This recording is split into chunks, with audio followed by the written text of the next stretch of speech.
Everyone, actually just got to the gym, so no real car talk while driving today. So today is gonna be legs. As I've stated many times before, this is a very big weak point of my physique. I also apologize for the audio quality today because I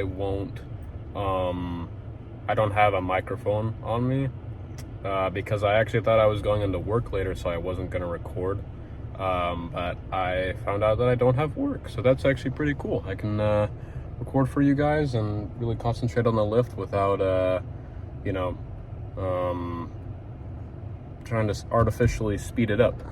So anyways, without further ado, let's get into the gym.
Yeah, I know.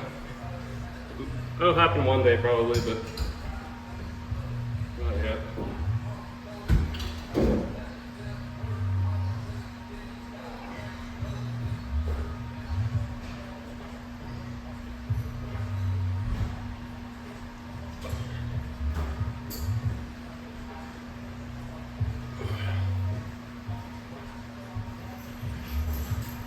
Alright, man, how we doing? Yeah, bro, thank you for the advice. No worries. I'll be seeing you in a couple weeks, alright? Alright, sounds good.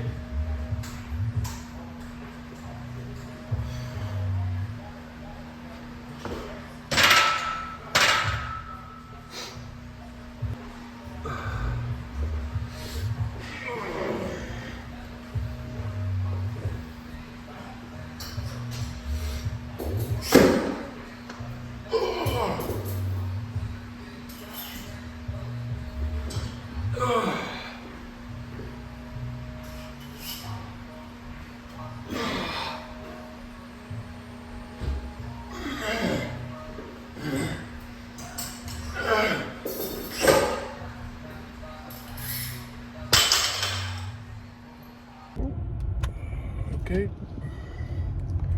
Hey guys, just finished my leg day up and heading home now.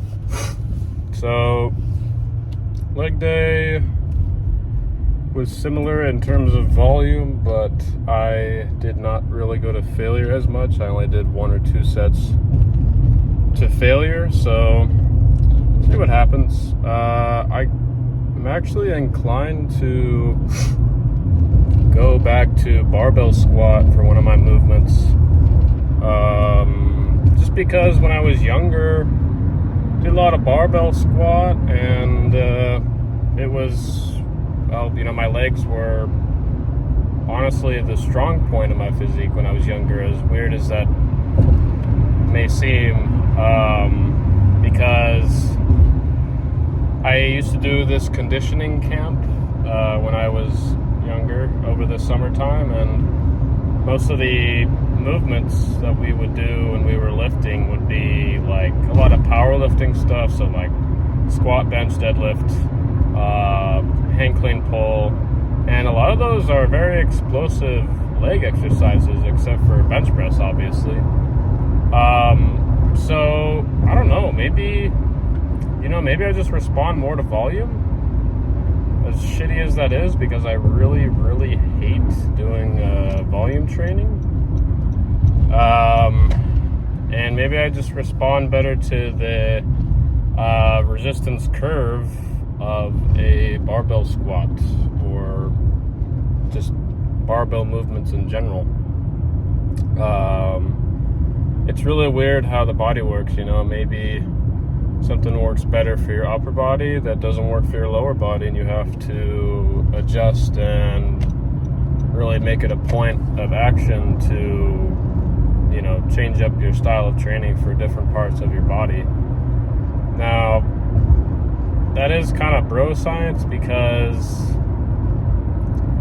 I mean, there's so much research now where it's like you should train every body part the same, and I totally agree with that, but I'm training my legs the same as my upper body, and they're not growing. So I mean, obviously I'm doing something wrong, or, you know, it's just I don't know, I don't think it's a genetic weakness, because they were pretty nice, or my legs were pretty good when I was younger. So yeah, I mean, I don't really know what to make of that. I think the thing I should do now is, again, just change up what I'm doing, maybe go towards more higher volume stuff, maybe do some different movements, and just go about it like that.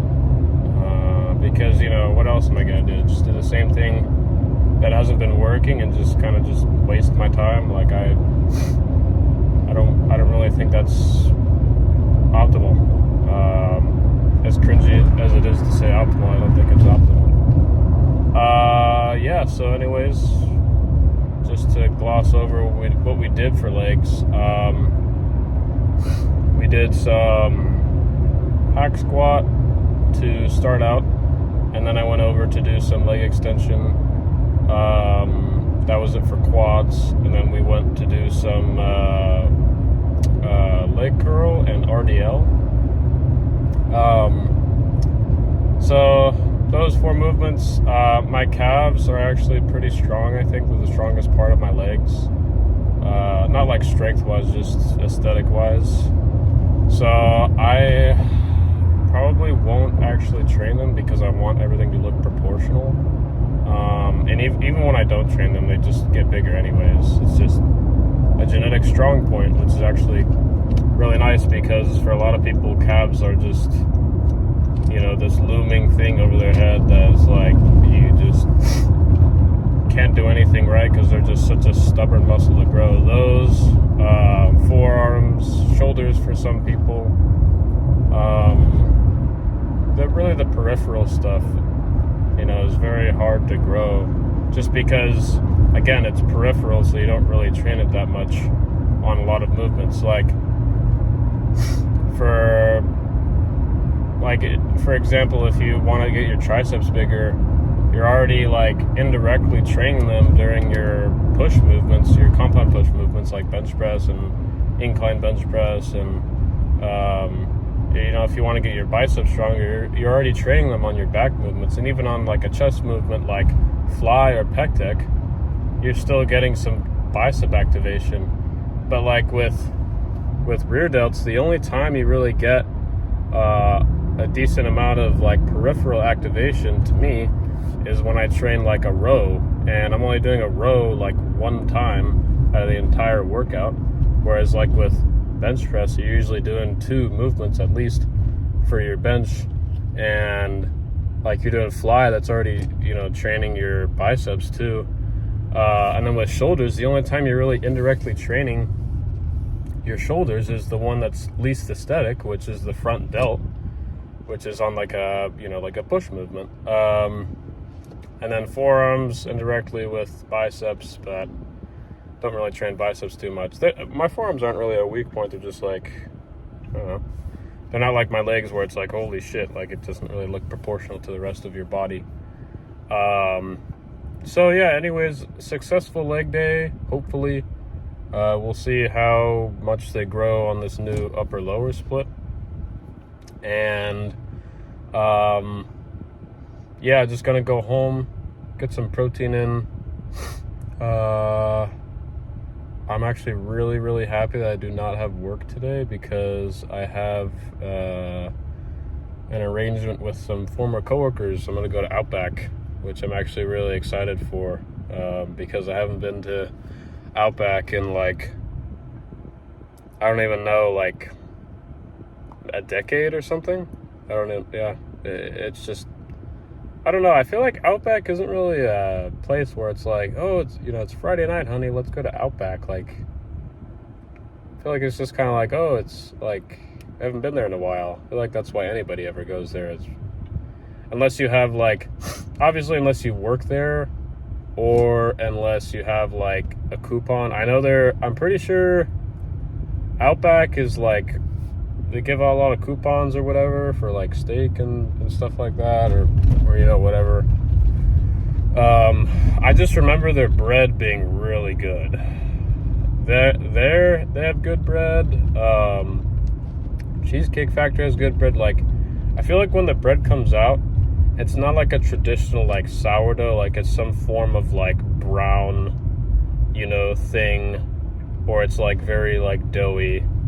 At least to me, that like just means it's going to be fire. Probably because it's like ultra processed, so they probably put more sugar in it, but whatever. It's a part of one of the scheduled cheat meals that I have planned for the week, so we're all good. And if you didn't know how my diet is right now, I'm cutting. I've been cutting since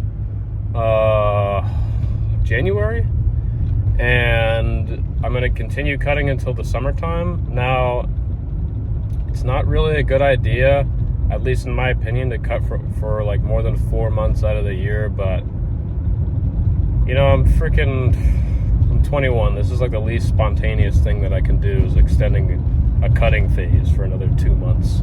Like, I feel like most people my age are going out to party and, you know, going to Fort Lauderdale over the summer and shit. Me, I'm just, you know, extending my cut. But that's what gets me excited, is like concentrating on, you know, the stuff that I love instead of just, I don't know, for me, going out to party and going out to raves and getting like your shit fucked up and just ruining your organs and just like derailing any like sense of like schedule that you had in your life is not super appealing to me. I feel like I've always been like that, where it's just like, I don't know, I mean, like, for example, I went to a rave 2 weeks ago now, and it was in San Bernardino, so like a 6-7 hour drive away. Had to pay $200 for the tickets, had to pay another, you know, what, like 2 or 3 or 400 on, you know, food and gas and just everything, like cumulative. And the whole time I was like, wow, like that's, you know, if we're going by the most amount of money that I could have spent, that I think that I might have spent, would have been, you know, $600. Like, wow, like I could have fucking invested that $600, or I could have put it towards a pre-workout or a protein powder, even though I don't really like protein powders, or like a gym bag, or a new camera, or, you know, something that's gonna make me happy in the long term, rather than just spending it on, you know, crap food,